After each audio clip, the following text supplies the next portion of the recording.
আমি কেন চিল্লাই? আমার এই চিৎকার আহাজারির মূল কারণ এইটা দোস্ত। আমি 21 বছর হয় ওয়াজ করি, 21 বছর আলহামদুলিল্লাহ আল্লাহর দয়ায় আমি 21 বছর ধরে যুবকের জন্য বলি নাই, আমি সবার জন্যই বলতাম। আগে বিভিন্ন বিষয় নিয়ে এই বয়ান করতাম। আমি বুঝি না, আমি জানি না আমার মালিক কেন আমারে বলাইছে। কিশোর নওজোয়ানের জন্য আমি বলি কেন, এও আমি জানি না। আমি নিজেও বুঝি না, আমারে কোনো কেউ নিয়মতান্ত্রিক কোনো মন্ত্রণালয় দেয় নাই, আমারে কোনো দায়িত্ব দেয় নাই, আমারে কেউ আলাদা বলে নাই। আমি এমনি আল্লাহর পক্ষ থেকে আমার দিলে আসে এটা যে তোমরা কেমনে বাঁচবা, আমার ভয় এটা। তোমরা যদি এই পরিমাণ ছেলে নামাজ না পড়ো, তোমরা এই পরিমাণ ছেলের যদি চুল মুশরিকদের বেঈমানদের মতো হয়, তোমরা এত বিপুল পরিমাণ ছেলে যদি নারী ছবি, জিনা, ব্যভিচার, গান, বাদ্য, অশ্লীলতা নিয়ে পড়ে থাকো, তো আগামী 30 বছর পরে তোমাদের সমাজ কি হবে? মা আমার ভাই বলো, তোমার এই বয়সে যদি তুমি এক ওয়াক্ত নামাজ না পড়ো, আল্লাহ যদি তোমাকে একটা সন্তান দেয়, আল্লাহ যদি তোমার বিবাহ করার তৌফিক দেয়, তোমার সন্তান কেমন হবে? বলো না আব্বা। আমি ছোটবেলায় দেখে গেছি, আমার আজীবন আমার বাপেরে আমি দেখছি। আমার আব্বা মসজিদের ইমামতি করতেন, আমার বাবা আমারে হাত ধরে মসজিদে নিতেন। আমি আমার সন্তান 9 বছরের বাচ্চা ছেলে, পরে আমি নিজে ফজরের নামাজে মসজিদে নিয়ে যাই। তাইলে তুমি কি করতে চাচ্ছ? তোমরা আমারে বলো, তোমরা আমারে বলো বাপ। প্রতিবার যখন নারী দেখো, উলঙ্গ ছবি দেখো, অশ্লীল দৃশ্য দেখো, কি চাচ্ছ সেখানে? এই বেহায়া নারীর থেকে তুমি চাওটা কি? জিনা। জিনা আমি বুঝি না। তুমি চাচ্ছ সুযোগ, যদি সুযোগ মিলতো তাহলে তুমি জিনা করতা, তুমি ব্যভিচার করতে। নাই তো তুমি কেন চাও? তুমি এই সুযোগই চাচ্ছ। তুমি কল্পনা করো তো, তুমি তোমার পবিত্র মা বাবা, স্বামী স্ত্রীর পবিত্র বন্ধন ছিল, মা বাবার গভীর ভালোবাসার বরকতে তুমি পৃথিবীতে আসছো। এখন তুমি যে হারাম ছবি দেখো, নারী দেখো, উলঙ্গ নারী দেখো, বেহায়া নারী দেখো, তুমি তার সাথে যা করতে চাচ্ছ জিনা, এর বিনিময়ে যদি কোনো সন্তান আসে, ওর কি পরিচয় হবে? কথা বলে না, কথা বলে না। এই ছেলেরা বলো, তুমি তোমার মা বাবার বৈধ সন্তান? কথা বলে না। তুমি অবশ্যই বলো না কেন? অবশ্যই তোমার মা বাবা, তোমার মা বাবা, তাহলে তুমি তোমার মা বাবার পবিত্র সন্তান, তুমি তোমার মা বাবার বৈধ সন্তান, তুমি তোমার মা বাবার বিবাহিত সন্তান। তাহলে তুমি যদি চরিত্রহীন হও, এই কোরআন ওয়াদা দিছে, খোদার কসম আল্লাহ বলছে, আয-জানি লা ইয়ানকিহু ইল্লা জানিয়াতান আও মুশরিকা।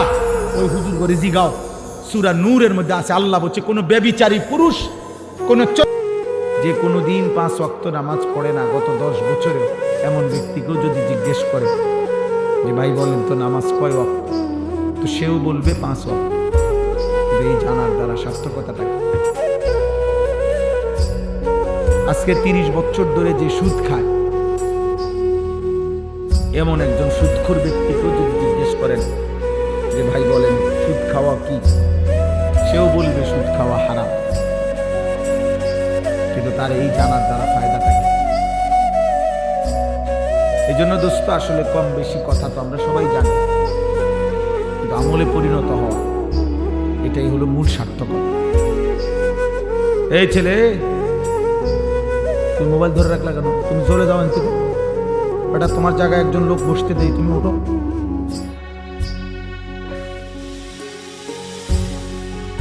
কত মানুষ দাঁড়ায় রয়েছে, তোমার জায়গাতে একজন বসুক। তাইলে এই জন্য আমলে পরিণত হওয়া, এলেম তখনই এলেম হয় যখন তা আমলে পরিণত হয়, যখন তা বাস্তবায়ন হয়। মুফতি শফি রহমতুল্লাহ আলাই বলছেন, এলেম তখনই এলেম হয় যখন তা আমলে পরিণত হয়, আর নয়তো সেটা মালুমাত, অর্থাৎ এমনি জানে আর কি। যেটা আমলে পরিণত হয় না সেটাকে এলেম বলে না, সেটাকে বলে মালুমাত, কিছু বিষয় জানে। এরকম জেনারেল শিক্ষিতরাও ইসলাম সম্পর্কে, ধর্মকর্ম সম্পর্কে অনেক কথাই জানে, কিন্তু সেটা এলেম না যদি তা আমলে পরিণত হয়। জন্য হাদিসের মধ্যে আছে কথা, আল্লাহ নবী সাল্লাল্লাহু আলাইহি ওয়াসাল্লাম স্পষ্ট বলছেন, কিয়ামতের দিন আল্লাহ তাআলা প্রত্যেকটা মানুষকে 5টা মোটা প্রশ্ন করবেন মৌলিক। এই 5টা প্রশ্নের 5ম নাম্বার প্রশ্ন হলো ওয়ামাদা আমিলা ফীমা আলিম। আল্লাহ তাআলা জানতে চাইবেন, বান্দা যেই এলেমগুলো, কোরআন সুন্নাহর যে কথাগুলো তোমার অর্জন হয়েছিল, শুনছিলা, পড়ছিলা, সেই অনুযায়ী কি পরিমাণ আমল করেছ সেটা বল। তোমার আমল বুঝায়, তাহলে কর্মে পরিণত করা, বাস্তবে পরিণত করা, এটা জরুরি। ওই যে ওইখানে একটা ছেলে, এই অসভ্য কোথাকার, বেয়াদব বেটা, ওঠ বেটা, ফালতু কোথাকার বেটা।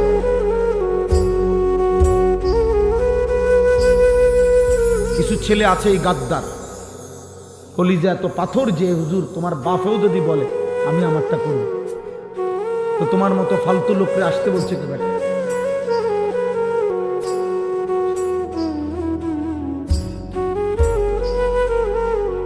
কলিজা শক্ত বানাইও না বাপ, এমন পাষাণ হয়েও না যে পাষাণ দিলে কিছুই ঢোকে না, এটা লানত। ওই জীবন অভিশপ্ত জীবন, যে কলিজার মধ্যে কখনোই আল্লাহর কথা ঢোকে না,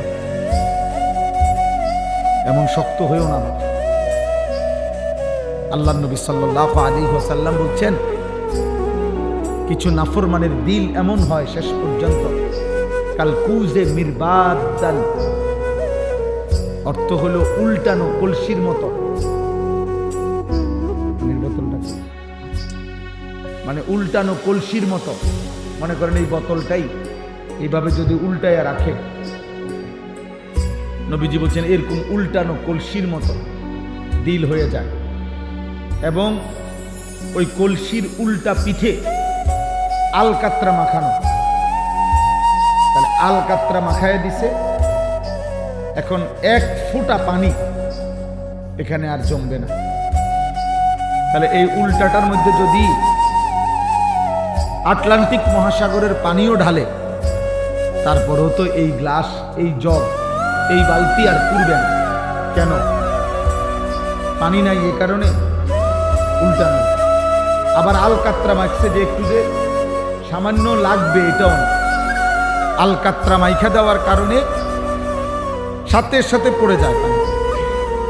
আল্লাহ নবী সাল্লাল্লাহু আলাইহি ওয়াসাল্লাম বলেন, কিছু মানুষের দিল এমন উল্টানো কলসির মতো, আলকাত্রা মিশ্রিত, ফলে নাফরমানের অবস্থা এমন হয়, লা ইয়ারিফু মা'রুফান ওয়া লা ইউনকিরু মুনকারা।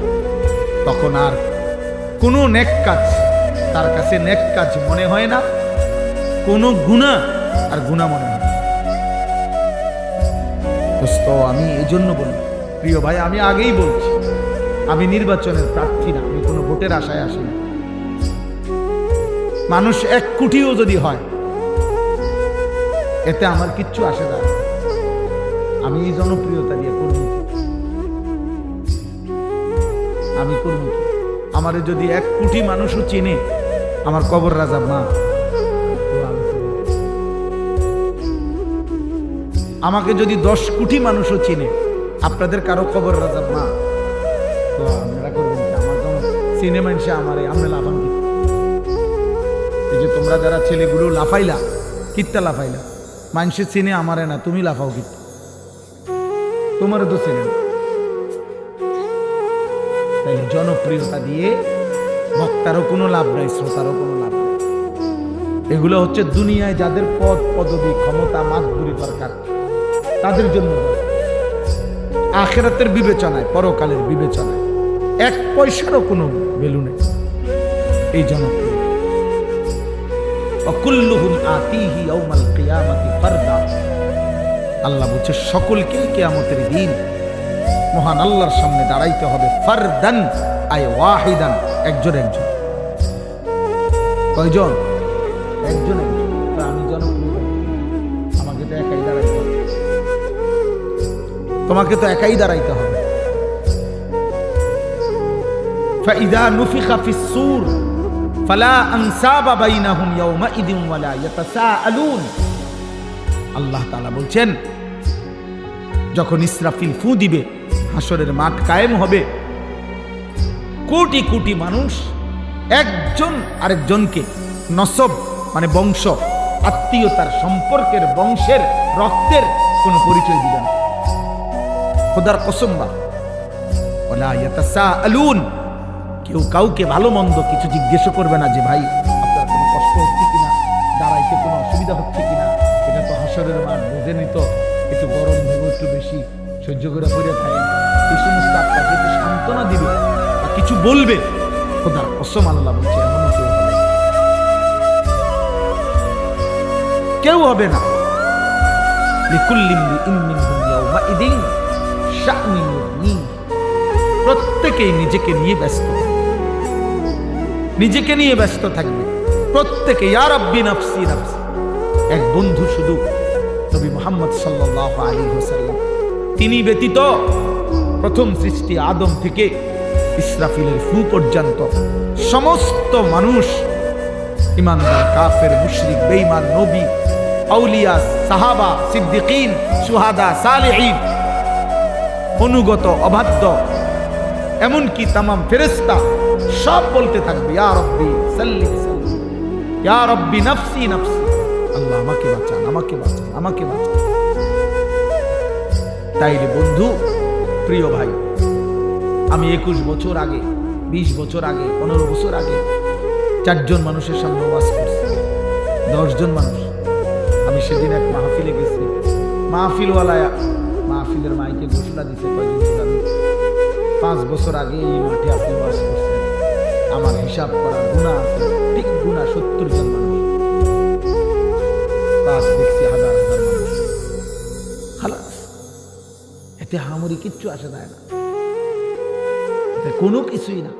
লোক হইছে তো লোক হইলে কি লোক হইছে আর কি, তো এরপরে মনে করেন আমরা বললাম সবাই না লোক হইছে, লোক হইছে আর কি, তারপরে কি লোক হইছে আর কি, তারপরে কি হয়েছে কোন, মানে এরপরে কি লোক হইছে, সবার ব্যস্ত ঠিক হয়ে গেছে নাকি? তাহলে এটা দিয়ে করবো। অতএব ব্যস্ত, আখিরাতের বিবেচনায় এই জনপ্রিয়তার কোনো মূল্য নেই, বরং ঈমান, আমল, সেজদা, তাকওয়া, গুনাহমুক্ত জীবন, এর মধ্যে আমারও মুক্তি, শ্রোতারও মুক্তি। সেজদা দিলে আমারও লাভ, আপনাদেরও লাভ। আল্লাহ তাআলার এক এক হুকুম মানলে আমারও লাভ, আপনাদেরও লাভ। একটা একটা গুনাহ ছেড়ে দিলে আমারও লাভ, আপনাদেরও লাভ। আর নাই তো কোনো হদিস নেই, আর নাই তো কোনো পাত্র।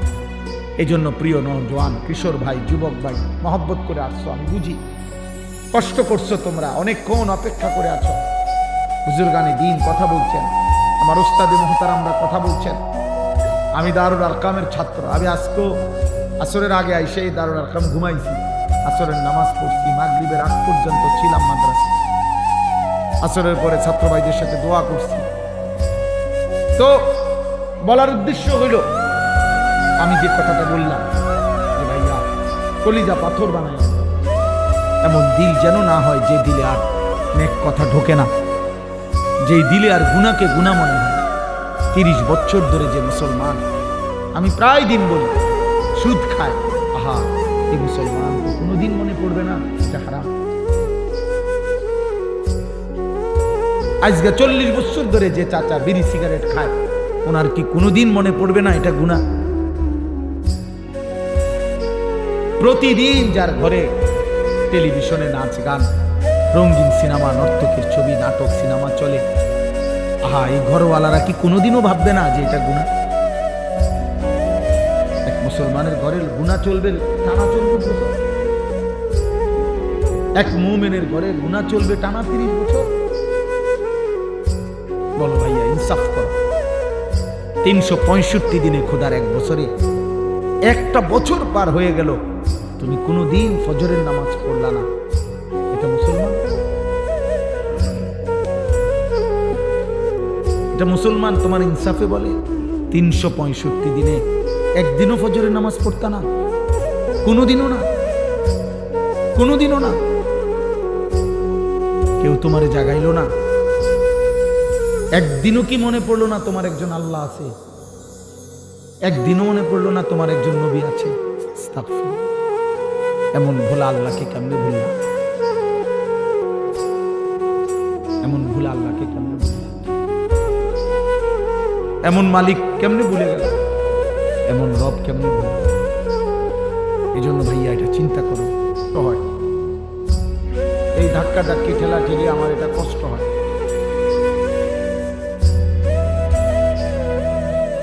এই জন্য আমি অনুরোধ করলাম, একজনও ভাইয়া তোমার যদি পছন্দ না হয় তুমি চলে যাও, কিন্তু আল্লাহর ওয়াস্তে কেউ মোবাইল হাতে ধরে ভিডিও বা রেকর্ড করবা না। আমি 1 ঘন্টা শুধু তোমাদের কাছ থেকে, সবার কাছ থেকে অনুরোধ করে চাইলাম, 1 ঘন্টা মোবাইলটা বন্ধ রেখে আল্লাহর কথা শুনবো।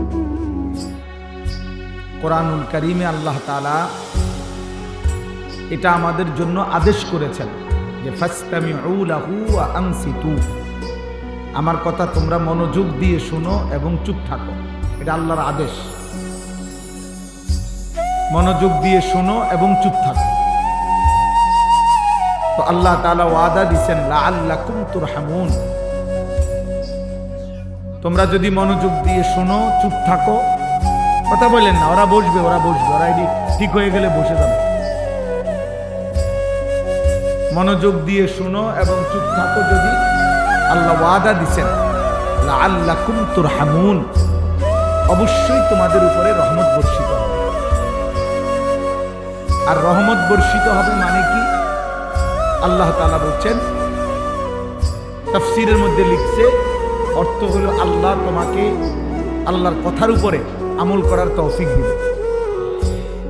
তাহলে আমি যদি শুনলামই শুধু, কিন্তু আমল করার তৌফিক হলো না, তো লাভ হলো কি?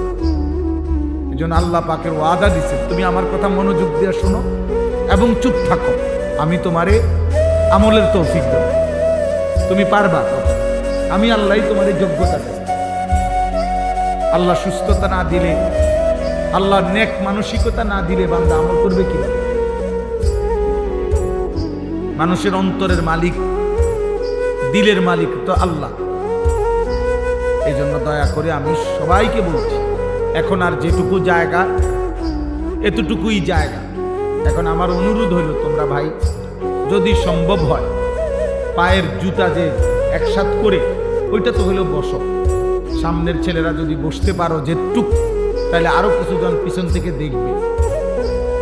তাহলে সবাই কষ্ট করে আসছে দূর দূরান্ত থেকে, কাছে থেকে, এত রাত অবধি বসে আছে। আমি সবাইরে বললাম, প্রিয় ভাই নওজোয়ান, তুমি আরেকটু দেখো, যদি সম্ভব হয় বসার সুযোগ হয়, যে দূর সম্ভব, একজনে পারলে একজনই বল। আপনারা বলেন, আমি বলতে, সবাই কথা বলেন কেন? আমাকে বলতে দেন। আপনারা কেউ আর অতিরিক্ত বুদ্ধি দিয়ে না, অতিরিক্ত বুদ্ধি স্বাস্থ্যের জন্য ক্ষতিকর। দেশে দেখেন না ওই বুদ্ধির জোয়ার চলতেছে, ওটা পৃথিবীতে বাংলাদেশ সৃষ্টির পর থেকে এখন যে পরিমাণ বুদ্ধি দিতেছে মানুষ, কি হবে আগামী দিনে, সবাই বুদ্ধি দিতেছে। এখানেও এতগুলো বুদ্ধি নিলে মাহফিল এটা কোনো শেষ করা যাবে না, বুদ্ধি শেষ হয়ে যাবে। এই জন্য এখন আর কিছু করার নাই, যেটুকু হয়েছে আলহামদুলিল্লাহ। বাকিরা সবাই যদি আমরা যার যার জায়গায় দাঁড়িয়ে বসে চুপ থাকি, ইনশাআল্লাহ বরকত হবে।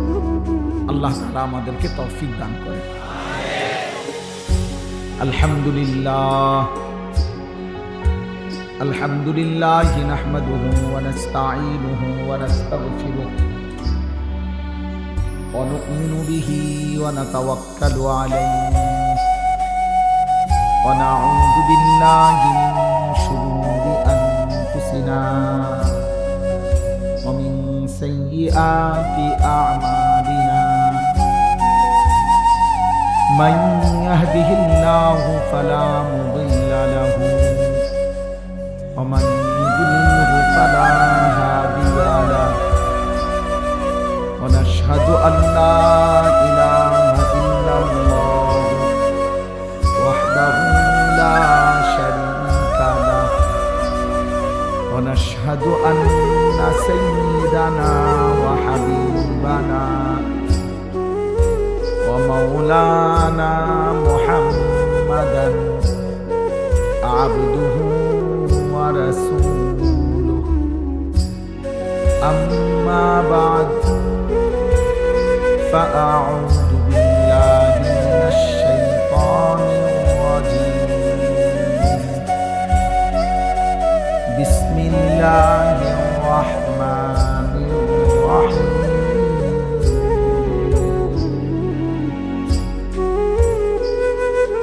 الحمد لله رب العالمين الرحمن الرحيم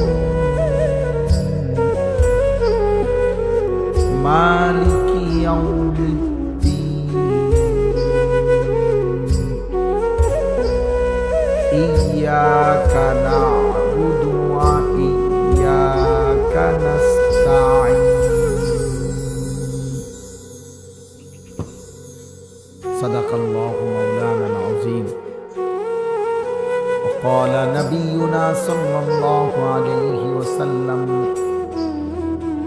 خيركم من تعلم القرآن وعلمه اللهم صل على محمد وعلى آل محمد كما صليت على إبراهيم وعلى آل إبراهيم إنك حميد مجيد اللهم بارك على محمد وعلى آل محمد كما باركت على إبراهيم وعلى آل إبراهيم إنك حميد مجيد سبحانك لا علم لنا إلا ما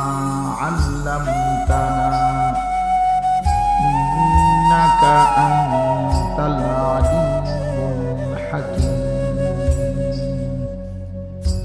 الحمد لله আল্লাহ পাক রব্বুল ইজ্জত জুল জালাল ওয়াল ইকরামের ফজল কারাম রব্বুল আলামিনের অপরিসীম ইহসান মেহেরবানি দয়া আল্লাহ তাআলা আমাদেরকে আজ 16 নভেম্বর 2025 রোজ রবিবার বিবারিয়া সদর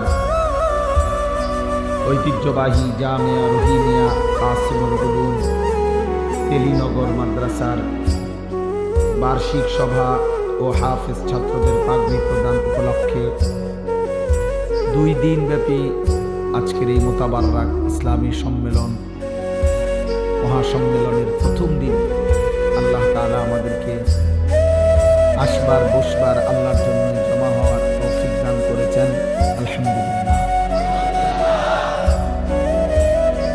মুআজ্জাজ মুহতারাম হাজিরিন, আসলে আমি আবারও বললাম, আমরা যদি প্রত্যেকে এই 2 দিন ব্যাপী মাহফিলে, বিশেষ করে আমাদের এই শীতকালীন মৌসুমে আলহামদুলিল্লাহ ব্যাপকভাবে মাহফিল হয়, আমাদের প্রত্যেকের উচিত আল্লাহর কথাইগুলো